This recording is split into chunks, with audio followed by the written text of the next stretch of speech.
Hi everyone! So earlier this week we have gotten the Season 26 and PTR preview. I already made a video about that. If you haven't seen it yet, go check it out if you like, about my initial thoughts. There's quite a lot of really cool stuff in there. And I had also announced that I will make another video taking a closer look at the monster progression changes they have announced. So one part of this is a permanent change to Greater Rifts, and that includes buffs to extremely terrible monster types that you can find in Greater Rifts to make those a bit better, a bit more worth fighting, and give them a better progression in XP ratio. So I decided to take a deeper look here, and I prepared a few notes, and I have actually checked out, which monster types and which monster combos are exactly affected and what that would mean. As you can see here, they have buffed 3 different monster families. So first of all are these Guardians. So these are those guys here from Act 2 mostly. And there's different colors and shapes of them. Then the Impalers, the Spear Throwers, I guess everyone knows those. And also the Succubus monster types. So I guess they're also pretty clear. And now we don't really know how much has actually changed, like how much of a buff they got to actually be worth more or something like that. But I imagine it's going to be considerable so that these monster sets are actually not as terrible anymore as they have been so far. So there's a nice little website here that I also want to highlight at this point. This is warpath.eu. So this has been probably used by especially a lot of veterans back in the day. But these days it actually has been updated and has received some changes not too long ago. And it's really worth checking out the website if you want to learn more about monster types. For example, also the damage types, the progression, everything. So this is pretty nice. It also has this funny quiz here. But anyway, here we have a list of all 33 monster sets that can appear in Greater Rifts in the game right now. So this was a much longer list at some points in the past, and then it was changed many seasons ago and has basically not been touched since. And here on Maxroll, we also have this Greater Rift mechanics post, which you can find here in the resources. So in case you haven't seen this yet, and here we gave each monster set in the game a ranking, so to say. So we have the 2 best monster types in the game, which are commonly the Wildstorms and the Transformers. And then it continues, here are the good ones. So there's like a bunch of those. And then here are the mediocre ones that are kind of like, whatever. And then here are the bad ones that you are basically insta-quitting at almost any point when you are trying to push for a ranking. Obviously, this varies a little bit depending on the build you're playing. Some builds require, for example, a lot of small enemies, let's say Uliana with Exploding Palm. Some builds actually really like something like Ice Porcupines with Ice Clans, because all the trash monsters there are quite big, or certain of those very good monster types like Lakuni Face Beasts are actually extremely dangerous, so some builds simply cannot survive them. So obviously this is a bit, with a grain of salt, but overall this is the list of monsters that are better and worse for almost every build. So what I did here is that I took each of those monster types and actually checked out in which monster sets they appear. So we can see that here, the Warpath monster set number, and also our name here on the Maxroll website. There's only one combo that actually didn't correspond to anything, or that at least I couldn't find on first sight. But we're probably going to be going over this now anyway and update this post a little bit, and then we're going to fix that. And here's also the ranking that we gave to each of those monster sets here on Maxroll in this list. And you can see that most of those buffed monster types are actually situated in monster sets that are usually bad or mediocre. Here's also a few ones that are actually pretty good. For example, Be Accursed for some builds is actually the best monster type you can get. And that one, for example, gets a slight buff here. There's some other stuff that is also labeled as good. And there's even the Wildstorms, which is literally the best monster type in the game, that also just got a small buff. But on the other hand, this is also always depends a bit on the monster composition that you actually find. So for example, when you fight Lakuni Face Beast combo, which is this one, you have a lot of these mothers here, the Retching Cadavers, or you have none of them. So it always randomly rolls which parts of this monster set are actually placed into a map. And if you get this monster combo, but you don't have any of those mothers that spawn extra zombies for you, it is usually a rather bad monster type. But when you get multiple packs of those mothers that always come as a pack of 5, and suddenly you have like 30 or 35 mothers spawning like 200 zombies for you in a map, then obviously it becomes extremely ridiculous, and you can even finish on a single floor without any pylons and any nemesis braces.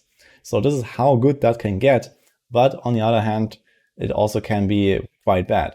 And this is also why these buffs to, for example, wild swarms won't actually really be noticeable or won't really matter, because wild swarms is a monster combo that is extremely good because of the wild swarms and not because there is bloodline impalers there. So a similar thought can actually also be applied to some of those other monster types that are listed here. For example, the small spiders monster type, which is set 20. So you have like the mini spiders, and you have these medium spiders and the bile crawlers, and here's also some of those moonclan impalers.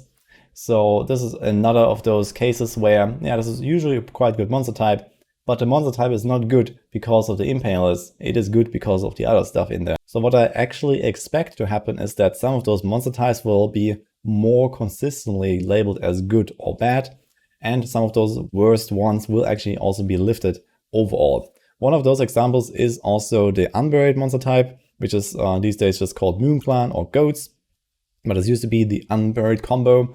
You can still find some unburieds sometimes here. This is monster set 6. And this used to be the most OP monster type in the game back in like season 1 and season 2 and stuff. And then they completely nerfed unburieds and made them extremely rare. So now you mostly have these guys and these shamans and the impalers, and they completely wreck you, on top of giving not really any progression. So this is one of those monster sets where you actually have a massive amount of those buffed monsters, and it has a chance to actually become good now, depending on how big the buff is. There are a few other examples, for example the Hell Witches that are in the Moldu monster type. So this is also one of the worst ones right now. It has these Moldu guys here that heal all the time, and those guys. And you have the Hell Witches throwing the balls at you. Or another example is the Oppressor combo. So you might know this with Oppressors and the Vile Temptresses. So they also are completely destroying most players because it's very hard to survive against this monster type. And on top of that, it's extremely bad even if you can survive and kill them. Because, for example, Oppressors are so large that you can't really stack them for area damage. Which leads me to the next point. Area damage is the main reason why there is such a big difference between monster sets. So some monster types simply have much higher density, and much higher density means that you do higher DPS. And most of these monster types are actually balanced to kind of give the same progression compared to their health. So here you can see the so-called efficiency value, and you see that it ranges somewhere between around 0.5 to around 1. And this is just like an arbitrary value, basically dividing the progression gained by the health.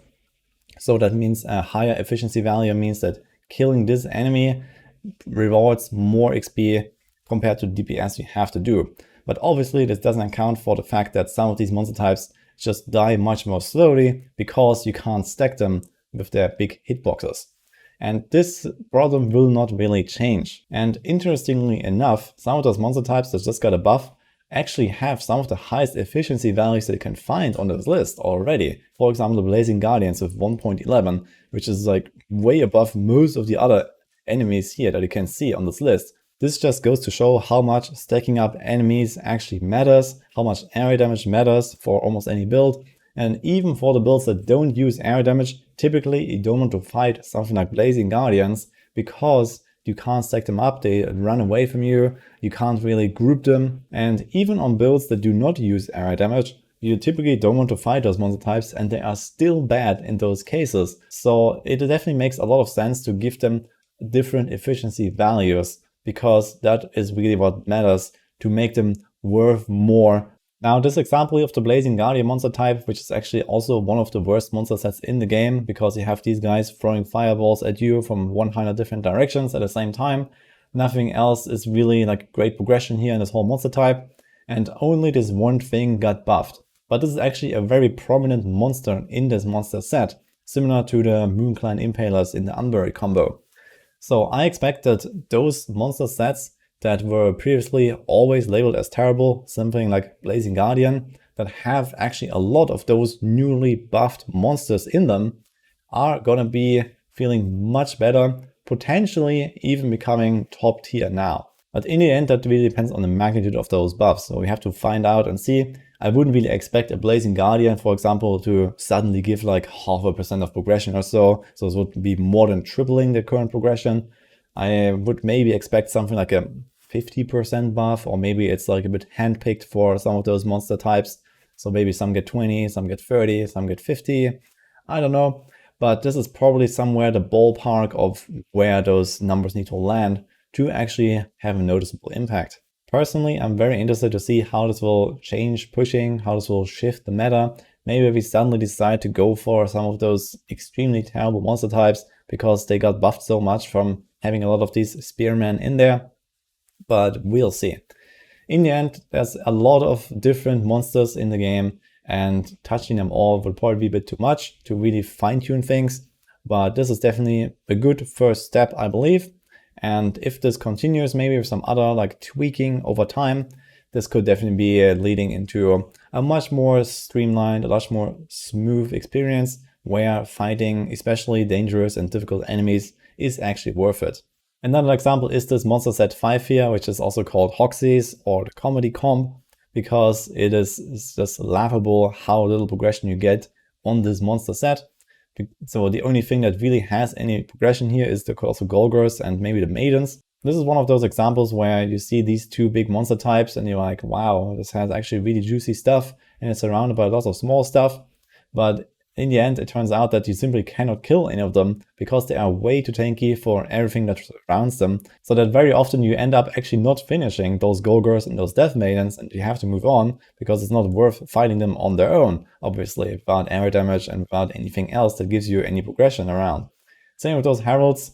They are like very slow, very long range. So you can have like multiple of them, like, just following you, but they also don't really group up. And this is also one other example here where the efficiency value that it was given to this monster type is simply not enough. So I think that long term, there should definitely be a lot more changes, a lot more tweaks to especially this efficiency value. Giving some monster types simply much higher values would already help to balance it out more. But in the end, we'll have to see for the PTR and for, lots of data. We need, exact numbers of how much progression we gain now from each of those monster types, how they were changed. And then obviously we need to play probably a season or two to actually really get a good idea of how much those changes have actually impacted the relative ranking of those monster sets. What I can say for now is that it seems like those were definitely pretty good targets. So none of the really top tier monster types got a huge buff from this. The only one that is actually considered really at the top is the Wildstorms here. And as I mentioned earlier, when you find a lot of these Impalers instead of Wildstorms, it's actually not good. So here were some more elaborate thoughts on the topic from me. Make sure to check out the Warpath website if you want, and also our Greater Rift guide here if you want to read up more about any kinds of mechanics and the rankings and everything else. And obviously, we're going to be keeping you up to date with the Max War guides. I'm going to be making videos and share my findings with you.